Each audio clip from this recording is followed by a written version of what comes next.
el verano y me impresionó, ¿no? La redacción y las conclusiones a las que llega. Bueno, pues vamos a empezar con un bosquejo biográfico sobre este personaje tan interesante. Que es el de pienso, luego existo, ¿no? Es el famoso del cogito ergo sum en latín, sí, a mí me gusta más esa frase, y es una de las conclusiones filosóficas más grandes a las que se ha podido llegar. Luego veremos en el análisis cómo accede a esas conclusiones. ¿Cómo era su familia? Bueno, él nace en 1596 en La Haya en Touraine, era en Francia, él era francés, y había nacido en una familia de la baja nobleza, pero acomodada, que ya había dado bastantes hombres doctos, es decir, hombres de gran categoría y gran importancia en el panorama científico. Por lo visto, según nos decía, su familia tenía como una tendencia a hacer una formación intensiva de sus miembros, ¿no? En efecto, él a los 8 años ingresa en el colegio jesuita de La Flèche, en Anjou, y permanece hasta los 16, y ahí estudia, bueno, prácticamente de todo, lenguas clásicas, sobre todo matemáticas y filosofía, para los que demuestra unos grandes dotes.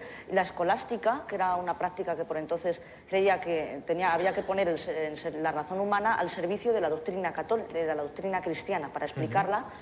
A los 16 años abandona esa escuela y se licencia en Derecho en 1616 en Poitiers, pero nunca ejerce como abogado. Es más, él ingresa, se alista en el ejército del famoso príncipe Maurice de Nassau de Orange, príncipe de Orange, y en sus campañas en Alemania, él, en vez de estar prácticamente pensando en lo que eran las cuestiones bélicas, él estaba razonando sobre cuestiones filosóficas, científicas. Estaba meditando, ¿no? Él estaba meditando. Pues debería sufrir como soldado, porque él tenía animadversión, según nos decías, al frío. Él, sí, es más. De ahí luego que ya veremos. le imaginamos él con la muere en unas estufa, condiciones bastante lamentables, provocadas por una neumonía, a su vez debida al extenso frío, ¿no? al exceso de frío, que él no lo soportaba. Es muy curioso. Él permanecía hasta las 11 de la mañana en la cama meditando, es decir, él no se levantaba nunca antes de las 11 de la mañana porque decía que hacía demasiado frío y él tenía que meditar hasta esa hora. Bueno, acá, con esto demuestra que es un científico y un filósofo impresionante. Hasta las 11 no se levantaba. No, él creía que había que meditar. Esto es un logro de la humanidad. No, hombre. No, bueno, es también sus problemas médicos, ¿no? Lo digo de esa animadversión al frío. Bueno, él peregrina a Italia entre 1623 y 1624 y luego vuelve a Francia. Y bueno, tras hacer unas gestiones administrativas que vende sus propiedades que tenía, se traslada a Holanda en el 28. Y ahí es donde empieza ya su gran carrera como científico. Bueno, él se traslada... Perdona, Carlos, que te corte, pero de todos estos viajes brota esa frase que es allí donde fueres... Haz lo que vieres. Que es suya, ¿no? Es de Descartes. Sí, lo que pasa es que está muy influida por el espíritu jesuita de la época y actual, ¿no? Que decía... estate siempre abierto a nuevas teorías, a nuevos descubrimientos y aprende todo lo que puedas. ¿Y cómo bueno, él nos contarías, a los que no tenemos ni idea, qué es lo más esencial del pensamiento de Descartes? Bueno, vamos a ver. Él en 1637 publica este famoso libro, esto por supuesto es una edición más moderna, que es el discurso del método. Él publica lo que se llaman ensayos filosóficos, en los que hace incluso un ensayo sobre meteoros, geometría, óptica y uno sobre filosofía. Hay que tener en cuenta que, lo advierto ahora porque se citará en los consecutivos personajes, que la filosofía hasta principios del siglo XIX abarcaba las asignaturas que ahora conocemos como matemáticas, biología, química, todo eso entraba en filosofía. O sea, la divisoria entre ciencia y filosofía no estaba tan clara. No estaba tan clara. Es más, los griegos hablaban las tres artes principales, la filosofía, poesía y música. La filosofía entraba en las matemáticas y la física. Bueno, y entonces publica este famoso libro, El discurso del método. ¿Qué es lo que consigue él? Hasta el momento... por eso es por lo que se le puede considerar el fundador de la filosofía moderna. Él empieza por negar todo lo básico. Es más, él llega a negar que él no existe. Él dice, yo no existo, no tengo pruebas para decir, pruebas irrefutables como decir 2 por 2 son 4. Quería pruebas empíricas como las matemáticas o la geometría. Entonces, yo no existo. Y eso es lo que se llama la duda metódica, negar todo. Es decir, yo, por ejemplo, te estoy viendo a ti ahora mismo, pero podría estar sintiendo una alucinación, ¿no? Como tú a veces, por ejemplo, cualquier persona está en la cama soñando, por ejemplo, que está corriendo por un prado, lo dice Descartes cuando está metida en la cama, ¿no? Entonces por lo tanto, él duda de todo lo que forma parte de la realidad. Absolutamente de todo. Hasta que llega un principio que es irrefutable. Yo pienso, luego existo. Es decir, cogito ergo sum. Si yo pienso, o sea, si yo dudo, estoy pensando. Y eso es lo que yo no puedo denegar que existo porque estoy pensando. Es lo que él llama res cogitans, la cosa que él piensa, la cosa que piensa. Y él describe a esa cosa que piensa, esa res cogitans, como una cosa que siente, concibe, entiende, afirma, niega, quiere, imagina y siente. Así es como le dice Descartes. Perdona, ¿puedes repetir todo eso? Sí. Sí, no, pero es importante. ¿Cómo definiríamos la cosa pensante, por tanto, la conciencia, la esencia? Es el principio que no podemos negar porque es básico. Exacto. Es decir, una cosa que duda, concibe, siente, afirma, niega, quiere, imagina y siente. Todo ello conforma la condición humana, diríamos. Esa res cogitans, esa cosa pensante que llama Descartes. ¿Cuál es el segundo punto? Ya he llegado a la conclusión de que yo existo. Antes hay gente que dirá, claro, es que San Agustín, por ejemplo, dice la famosa frase si enim fallor sum, si me equivoco existo, que es prácticamente igual. Lo que pasa que ¿por qué no ha tenido tanta relevancia la de San Agustín? Porque el procedimiento por el que se accede a esa conclusión no es el mismo, ni es tan complejo, ni tan sofisticado, ni tan perfeccionista como el de Descartes. Bueno, entonces, ¿cuál es el segundo? Descartes que decía, ojo con las pasiones, ojo con las sensaciones porque nos engañan. Porque nos Hay que engañan. controlarlo todo Claro, con la cabeza. son las alucinaciones que podemos sentir. Ser cartesiano es ser una persona que lo piensa todo. Sí, ¿no? por supuesto. Por eso un espíritu matemático casi. ¿Cuál es el segundo punto que él quiere probar? La mayoría de los científicos, sobre todo los aristotélicos, habrían empezado por probar la existencia del mundo. Pues él no, él va a la existencia de Dios. Entonces él dice, él se remite al famoso argumento ontológico de San Anselmo de Canterbury. Es decir, yo creo en un ser perfecto e infinito, que es Dios, y yo soy un ser finito e imperfecto. Lo más no puede derivar de lo menos, pues estaríamos en una contradicción. Por lo que he de concluir que solo un ser superior que reúna todas las cualidades que yo puedo imaginar y que se haya creado por ello solo, si yo me hubiese creado solo me habría dotado de todas las cualidades que puedo imaginar, haya puesto esa idea en mí, es decir, Dios tiene que existir.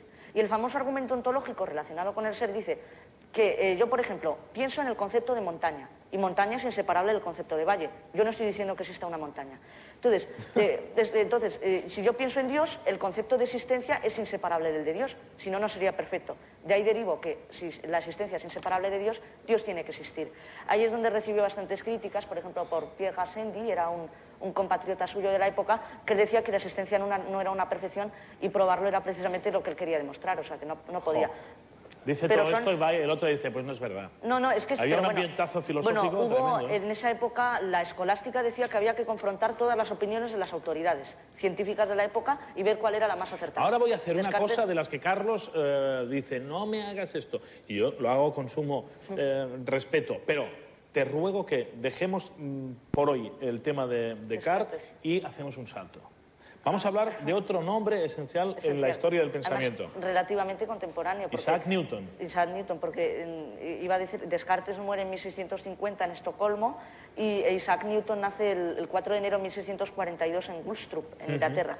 Bueno, este personaje es verdaderamente interesante y complejo. Y es nos has hablado de sus relaciones con su madre, por ejemplo, pasionales, familiares. Sí, como digo, era un individuo bastante complejo, de una personalidad muy extraña. Él es hijo póstumo, su padre ya había muerto, entonces él era hijo de una granjera acomodada, que se vuelve a casar con un reverendo, poco apreciado por Newton, pero que le deja una gran herencia. Y entonces su madre, él creía que no era una vida adecuada para un niño y le manda a vivir con su abuela. Hasta que en 1661 entra en la famosa Universidad de Cambridge para estudiar filosofía. Digo otra vez que filosofía abarcaba matemáticas, física, química, etc. Bueno, entra allí y es cuando se dice en esa etapa, a pesar de que tuvo que interrumpir sus estudios hubo una epidemia de peste que asoló Inglaterra, entonces tuvo que salir de la universidad, cuando se dice que ocurrió el famoso momento científico, que es una leyenda, que cae la manzana, y a raíz de ese hecho él saca como conclusión las leyes de la gravitación universal, que, repito, es una leyenda, pero que es bastante interesante, ¿no? Él entra como catedrático de física en 1667, él tiene unas actitudes increíbles para las matemáticas, sin embargo, por ejemplo, la historia no se le daba tan bien, y entonces entra de catedrático y empieza su gran labor docente y donde empieza a publicar y a exponer sus métodos.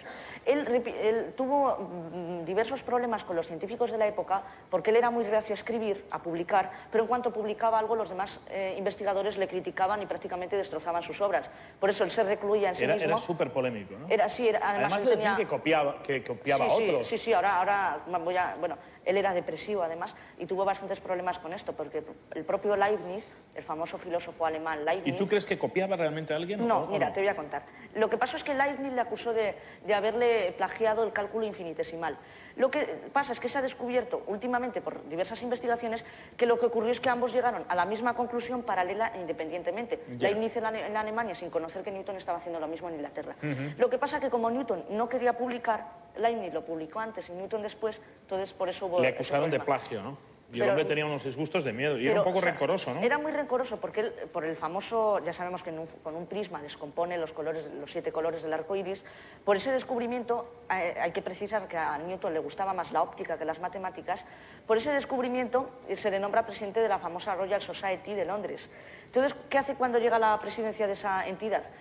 Él encarga hacer un informe sobre lo que había ocurrido con Leibniz y lo escribe él, es decir, falsifica la firma, lo escribe él y hace que firma la comisión de investigación, y en ese informe decía que era en realidad Leibniz quien le había plagiado. Quien le había plagiado. Y entonces, claro, como él era el presidente, Leibniz se tuvo que quedar con esas conclusiones y realmente eran erróneas porque no fue ni uno ni otro. Y se enfrentó a reyes en su momento, ¿no? Bueno, al rey Jacobo I de Inglaterra, porque quería convertir la Universidad de Cambridge en una institución puramente católica. Newton era muy religioso, él creía que Dios estaba en la naturaleza, pero él no era católico, él era protestante. Entonces protestó y se le nombró ser, le nombraron caballero, y el rey Jacobo tuvo que huir. Además, se dice que Newton mantenía ciertas relaciones con diversas sectas de la época, de la Inglaterra del siglo XVII, y era un poco esotérico con la alquimia, la teología, el misticismo, pero los científicos, los biógrafos actuales dicen que eso no influyó para nada en sus conclusiones científicas. Bueno, luego él muere en 1727 en Londres y nos dejó sus famosas teorías, ¿Lo de la manzana? Leyes universales. De gravitación, etcétera. ¿Lo de la manzana sucedió de verdad o no? Es lo que decía, es una leyenda. Es leyenda. Son datos biográficos, pero hay más pruebas que apuntan a que existió, ¿no? Lo que pasa es que es un poco extraño. Yo por lo menos pienso que Newton llegó a la conclusión no solo porque cayese una manzana, ¿no? Obviamente tuvo que seguir bastantes más pasos y otras circunstancias que le hiciesen acceder a esas tesis. Casi no tenemos tiempo, pero podríamos hablar un poquito de otro de los grandísimos, que es Einstein. Sí, a mí personalmente me parece, siempre te ponen la duda si, Newton o Einstein. ¿Quién es más importante? ¿Quién ha sido más relevante en la ciencia? ¿Newton o Einstein? Si recordamos el último programa, yo hablé que con Copérnico empezó una revolución científica que concluye precisamente Newton. Entonces, ¿quién es más importante? ¿Newton o Einstein? Newton se había basado en anteriores, era como la conclusión de un proyecto de renovación científica. Pero Einstein a mí me parece increíble, porque él era un hombre, una persona que no iba bien en los estudios, no había tenido una gran formación, a pesar de que a los 12 años él era un genio, conocía ya la geometría de Euclides y no había tenido unos estudios muy profundos de física. Él era un hombre abstracto, desconocido, se pasaba horas muertas tocando el violín y de repente llega a la famosa conclusión de su teoría general de la relatividad, porque bueno, la teoría especial ya habían llegado casi otros científicos, prácticamente la deducen, pero a mí me parece increíble, ¿no?, que un hombre que no había tenido esos estudios, desconocido en esa época y con una formación física aparentemente Carlos, poca, llegue a esas conclusiones tan importantes que renueven. Todo el mundo ha oído hablar de la teoría de la relatividad. Es que, pero perdona un momento, es que renovar, a mí me parece la genialidad de Einstein que radique en simplemente corroborar, refutar las teorías de Newton, que son las más lógicas que se hayan podido concebir y escribir. A mí personalmente, a cualquiera, le parece lo más lógico y lo más exacto del mundo, que la pueda refutar por unas teorías ilógicas que no se pudieron comprobar hasta fenómenos astronómicos, como un eclipse de 1919. Ahí radica el genio de Einstein. Nadie le creyó. Es más, hay un famoso científico estadounidense, Miley Kahn, que cuando iba a comprobar su teoría del efecto fotoeléctrico, y era verdad, la tesis de Einstein, él no se lo creía, no se lo podía creer porque era casi imposible y lógico. Yo creo que ahí radica parte de los dotes y de la relevancia. Decía yo lo de la teoría de la relatividad, que no quiere decir que todo sea relativo, pero sí también quiere decirlo, ¿no? Ahí hay un lío. Él publica primero la llamada especial o restringida, 1905, cuando él estaba en la oficina de patentes de Berna, que esa teoría, como decía, ya habían llegado algunos... la habían deducido algunos otros científicos de la época, como Poincaré, pero bueno, no quiero quitarle mérito a Einstein. Pero la más importante es la que publica en 1916, que es la teoría general de la relatividad, en la que habla de los conceptos espacio y tiempo, es decir, que los cuerpos pueden deformar el espacio y tiempo. ¿Podrías contar un poquito más esto? Mira, ¿Qué quiere decir? Te voy a remitir a Stephen Hawking. Stephen Hawking dice, imagínate una mesa de billar. Sí. que el tablero es de goma. Sí. Pues las bolas del billar, cuando las tires, irán deformando el tablero. Sí. Irán haciendo agujeros, irán dejándolo liso, haciendo protuberancias. Sí. Pues lo mismo ocurre en el tiempo. Las 4 dimensiones de Einstein creía que había 4 dimensiones, en efecto las hay. Los cuerpos, por ejemplo, el planeta Tierra, cualquier astro, deforman ese espacio, por eso se dice que el tiempo es relativo. Depende desde la referencia cardinal, la que te encuentres, el tiempo pasa para ti diferente. Lo expliqué el día de lo del 2001, de lo de la fecha esta, Ya, pero con yo lo de no- la paradoja de los dos yo ese gemelos. día no vine, creo. No, hombre, no. No, con lo de la paradoja de los dos gemelos, que si hay una persona que está en un objeto que va a una velocidad mucho mayor, el tiempo pasará más despacio que para la que esté, por ejemplo, en la Tierra, ¿no? Y esas sí son conclusiones, parecen mucho más lógicas las de Newton, pero él reforma y destroza prácticamente todas las conclusiones newtonianas. Oye, se ha las que publicado habían hoy, investigado. precisamente, es noticia, Einstein, se habla de que pudo tener una hija con Sí. síndrome A mí de Down. personalmente de los científicos no me gusta mucho ese plano. No me gusta mucho hablar de lo que es el aspecto de la intimidad de los grandes personajes de la ciencia, el aspecto sociológico. Yo prefiero hablar de sus descubrimientos, pero parece ser que la crítica siempre nos remitimos también a esos datos, ¿no? Sí, en efecto, se ha publicado una biografía de Einstein diciendo que tenía una hija ilegítima, que lo tuvo con una compañera de estudios en la universidad, que tenía el síndrome de Down. Y bueno, son datos hipotéticos, se cree que... ¿Cómo era él de temperamento, de carácter, de forma de ser? Bueno, él era profundamente religioso, él era judío, sionista. Además, él dijo la famosa frase: Dios no juega a los dados con el universo, todo tiene una explicación.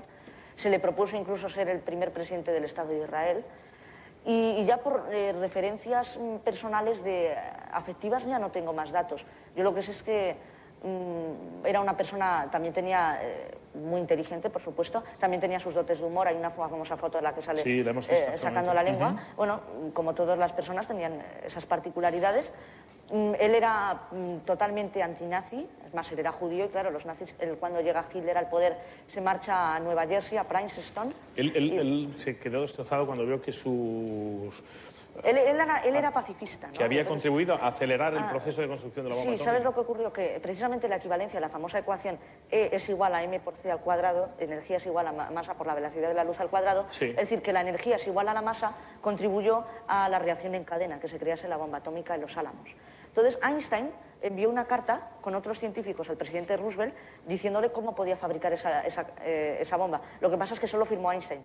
Pero Einstein no sabía que se estaba en realidad construyendo una bomba atómica que podría causar todos esos problemas. Entonces, nada más en 1945, cuando le llegaron esas noticias, volvió a escribir al presidente de los Estados Unidos y para intentar disuadirle de que pusiera en práctica la bomba atómica.